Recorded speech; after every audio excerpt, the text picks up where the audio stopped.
कवी संमेलन पर्व तिसरे मुख्य प्रायोजक श्रीराम यात्रा कंपनी प्रायव्हेट लिमिटेड या कवितेच्या मैफिलीमध्ये आपल्या सगळ्यांचं पुन्हा एकदा हार्दिक स्वागत करतो. पुन्हा एकदा मी निमंत्रित करणार आहे, पाचारण करणार आहे मंगेश विश्वासराव यांना. एका मैफलीमध्ये असं झालं, एका कवी संमेलनामध्ये रामदास फुटाणे अध्यक्ष होते आणि कवी संमेलन सुरू होतं. इथून या उजव्या बाजूने एक कवयित्री यायची, कविता वाचायची, निघून जायची. तिकडून एक कवी यायचा, आपली कविता वाचायचा, निघून जायचे. सगळ्या प्रेम कविता होत्या आणि सगळा असा निराश सूर लागलेला असताना मी पाहिलं की कोणीतरी उठलं माझ्या बाजूने आणि ते होते रामदास फुटाणे आणि ते खाली जाऊन बसले आणि ती कविता वाचनाची वेळ माझ्यावर आली आणि मला काहीतरी सुचतंय असं मला कळलं. मी उठून त्या पोडियमकडे जाईपर्यंत माझी कविता पूर्ण झाली. ती अशी होती: साला कवींचंच आभाळ इतकं का फाटतं कळत नाही. सालं कवींचंच आभाळ इतकं का फाटतं कळत नाही, त्याला ठिगळ लावायला यांना एक कवयित्रीही मिळत नाही. आणि नंतर मला आणखी एक काहीतरी सुचलं. ते असं होतं, हे रसिकांसाठी आहे. रसिक हो, तुम्ही जेव्हा वाजवत असताना टाळ्या, तेव्हा खरं तर तुम्ही टाळ्या वाजवत नसता. धडाडत असतं एक मोठं शिलाई यंत्र, ज्याच्या तालावर तुम्ही कवीच्या फाटलेल्या हृदयाला टाके घालत असता. तर हे असं सगळं फार रोमॅन्टिक होत जाणं वगैरे वगैरे, ही संध्याकाळ फार अविस्मरणीय होईल असं मला वाटतं. पण मी लिहिलेलं आहे ते कवीचं नाव अशी कविता आहे. कवीच्या नावावर अजून कोणी लिहिलेलं नाही हे मला सतत खटकत होतं, म्हणून मी प्रयत्न केलेला आहे. आणि हे जे कवीचं नाव असतं ना, ते कवितेच्या खाली असतं, त्यामुळे त्याच्यावर काहीतरी लिहिण्याचा प्रयत्न मी केला. ते असं आहे: कवीचं नाव असतं पांडुरंगाच्या पायाखालच्या निश्चल विटेसारखं. कवितेच्या खाली असतं ना ते. कवीचं नाव असतं पांडुरंगाच्या पायाखालच्या निश्चल विटेसारखं, सासर आणि माहेरा दरम्यानच्या हळदिव्या वाटेसारखं, श्रांत श्रीकृष्णाच्या पायाच्या अंगठ्यात घुसलेल्या बाणासारखंही कवीचं नाव असतं डरकाळी फोडणाऱ्या समुद्राच्या फेसाळ आयाळीसारखं. कवीचं नाव असतं डरकाळी फोडणाऱ्या समुद्राच्या फेसाळ आयाळीसारखं, अरसपाणी पाण्यातील सौंदर्यवतीच्या प्रतिबिंबासारखं. कवीचं नाव असतं निद्रितावस्थेत प्रणयोत्सुक अल्पवयीन रंभेसारखं. कवीचं नाव असतं चारी दिशा कमी पडाव्यात अशा रांगणाऱ्या बाळासारखं, कधी तिरडीवरच्या बेजान देहासारखंही कवीचं नाव असतं वेतोबाच्या पायाखाली वाहिलेल्या चपलांसारखं. वेतोबा तुम्ही पाहिला असेल, वेंगुर्ल्याचा देव आहे. तर नवस बोलल्यानंतर त्याला मोठमोठ्या चपला वाहिल्या जातात. कवीचं नाव असतं वेतोबाच्या पायी वाहिलेल्या चपलांसारखं, डेरेदार पिंपळाखाली जमिनीतून उसळलेल्या मुळासारखं. कवीचं नाव असतं नांगराचा फाळ. कवितेच्या खाली नाव असतं. कवीचं नाव असतं नांगराचा फाळ, भुईला सर्जनासाठी सिद्ध करणारा, खोल समुद्रात सोडलेला बोटीचा नांगर, दुर्डीत आपसुक राहून गेलेली आईसाठी शेवटची भाकर, पराभव समोर दिसत असताना सुद्धा डोंगर फोडण्याच्या जिद्दीने लढणारा बंकर. कवीचं नाव असतं पुरुषाला रंध्रातून उत्फुल्लपणे भोगणाऱ्या स्त्रीच्या चेहऱ्यावरील अनुपम तृप्तीसारखं. कवीचं नाव असतं सूर्याचं डबोलं डोक्यावर घेऊन चालणाऱ्या कवितेखाली पडलेल्या सावलीसारखं. कवीचं नाव कवीचं नाव असतं म्हणत म्हणत कवितेचं नाव उज्ज्वल करणारी कविता विश्वासराव यांनी आपल्यासमोर सादर केलेली आहे. आणि याच्यानंतर मी पुन्हा एकदा आबेद शेखला विनंती करणार आहे की त्यांनी अशी नाव रोशन करणारी एक आपली गझल आपल्यासमोर पेश करावी. आबेद शेख.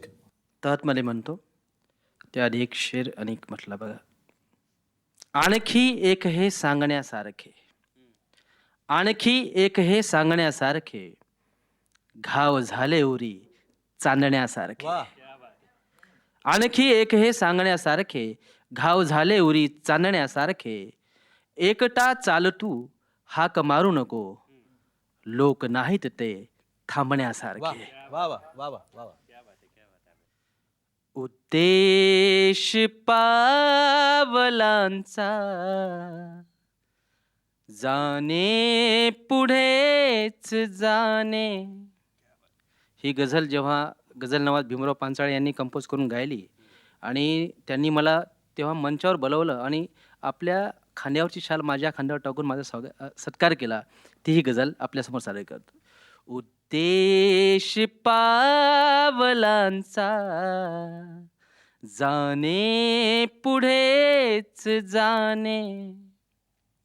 उद्देश पावलांचा जाणे पुढेच जाणे. हे ध्येय काय आहे, थांबायचे बहाने. वा वा वा वा. हे ध्येय काय आहे, बहुत बढिया. थांबायचे बहाने. वा वा वा वा. माझ्यात मज मिळाले सारे शराब खाने. माझ्यात मज मिळाले सारे शराब खाने. जग झिंगणार आता माझ्या मनाप्रमाणे. वा वा वा. जग झिंगणार आता माझ्या मनाप्रमाणे. शेर बघा. परतून जीवनाने मज पाहिलेच नाही. परतून जीवनाने मज पाहिलेच नाही. इतके महाग पडले माझे तिला पाहणे. वा वा वा वा वा. इतके महाग पडले माझे तिला पाहणे. मन मोडले तरीही घेऊ नका मनावर. वा रे वा. मन मोडले तरीही घेऊ नका मनावर. घडले सदा कुणाच्या सांगा मनाप्रमाणे. क्या बात है. वा वा. बहुत बढिया. घडले सदा कुणाच्या सांगा मनाप्रमाणे. या गझलचा शेवटचा शेर बघा. हृदयात तीर माझ्या पाठी मधून आला. क्या बात है. हृदयात तीर माझ्या पाठी मधून आला. अनघाव शोधती है छातीवरी शहाणे. क्या बात है. क्या बात है यार. बहुत बढ़िया. अनघाव शोधती है. हृदयात तीर माझ्या पाठी मधून आला. अनघाव शोधती है छातीवरी शहाणे. वाह. उद्देश पावलांचा जाणे पुढेच जाणे. क्या बात है. क्या. हे ध्येय काय आहे, थांबायचे बहाने. वाह, वाह. थांबायचे. वाह. क्या बात है. क्या बात है. आबेद, पुढे जाण्याचा उद्देश जो आहे की पुढे पुढे जायलाच पाहिजे आणि थांबायचं म्हणजे ध्येय जे आहे ते थोडं थांबायचा बहाणा आहे. किती सुंदर पद्धतीने ही गझल तो मांडतो आहे. आणि असंच आपल्याला पुढे पुढे जायचं असल्यामुळे फारसं आता काही न बोलता मी सतीश सोळंकूरकरांना पुन्हा विनंती करणार आहे की त्यांनी आपली एक कविता आपल्यासमोर ठेवावी. सतीश सोळंकूरकर. घोड्यांच्या संदर्भातल्या काही कविता सांगण्यासारखं या माझ्या कविता संग्रहामध्ये आलेल्या आहेत. त्यातली एक कविता तुमच्यासाठी ठेवतो. थोडासा वेगळा मूड लागेल, वेगळी कविता म्हणून ऐका. घोड्यांची काळजी अशी ही कविता आहे. घोड्यांची काळजी घ्यावी लागते खूप निगुतीनं. घोड्यांची काळजी घ्यावी लागते खूप निगुतीनं. अगदी लहान बाळांची घेतात तशी. घोडे काहीच बोलत नाहीत, त्यांच्या मनावरचे ओरखडे मात्र जाणवत राहतात खूप दिवस. कळपातील मादीच्या नादी लागू शकतात अनेक घोडे एकाच वेळेला. कळपातील मादीच्या नादी लागू शकतात अनेक घोडे एकाच वेळेला, पण मादीच्या मनातला नेमका नर समजल्यावर एक एक करून बाजूला होतात हळूहळू. मादीच्या मनातील नेमका नर समजल्यावर एक एक करून बाजूला होतात हळूहळू. कितीही असला उन्माद आणि इच्छा, कितीही असला उन्माद आणि इच्छा, तरीही मोहिमेच्या वेळी घोडे कसोशीने जपतात एकटेपणा व्रतस्थ फकीरासारखा. कितीही असला उन्माद आणि इच्छा, तरीही मोहिमेच्या वेळी घोडे कसोशीने जपतात एकटेपणा व्रतस्थ फकीरासारखा. जीवाच्या आकांताने चौखूर उधळणाऱ्या घोड्यांना नामुष्की पसंत नसते. पायातून काढून टाकलेल्या झिजलेल्या नालांकडे पाहणे कसोशीने टाळतात घोडे.